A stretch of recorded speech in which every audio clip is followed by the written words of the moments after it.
నా ముఖాన్ని ఎలా చేసుకున్నానో చెక్కుముక్కి రాతి వలె చేసుకున్నాను. ఎంత చక్కని మాట ఇది. ప్రభువుకు యెహోవా నాకు సహాయం చేయువాడు గనుక నేను సిగ్గుపడలేదు.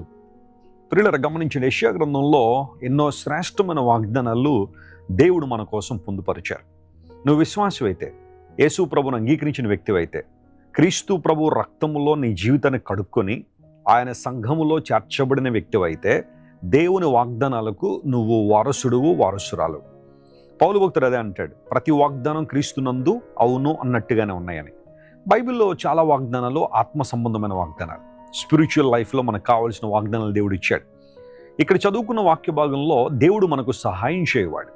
కొన్నిసార్లు మనకు ఏదైనా కష్టం రాగానే, ఏదైనా ప్రతికూలత వచ్చినప్పుడు మనకు ఎవరు సహాయం చేస్తారని ఆలోచన చేస్తుంటాం.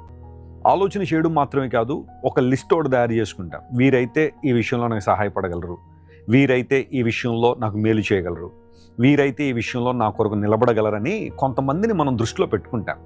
సమస్య రాగానే, ఇబ్బంది రాగానే వెంటనే వారిని కలవడం కావచ్చు, లేదా ఫోన్లో వారితో మాట్లాడి ఈ సమస్య నుండి ఎలా బయటకు రావాలి, ఈ కష్టం నుండి ఎలా బయటకు రావాలి, మాకు ఏదైనా సజెషన్ ఇవ్వండి, లేదా మాకు సలహా ఇవ్వండి, సహాయం చేయండి అని ఎవరినో ఒకరిని అర్థించడానికి మనం ప్రయత్నం చేస్తాం.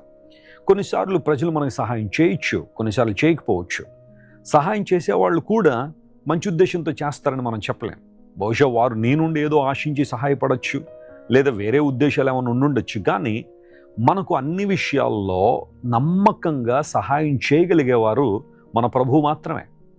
ఆపత్కాలములో ఆయన నమ్ముకొనదగిన సహాయకుడు అని పరిశుద్ధ గ్రంథం సెలవిస్తాం.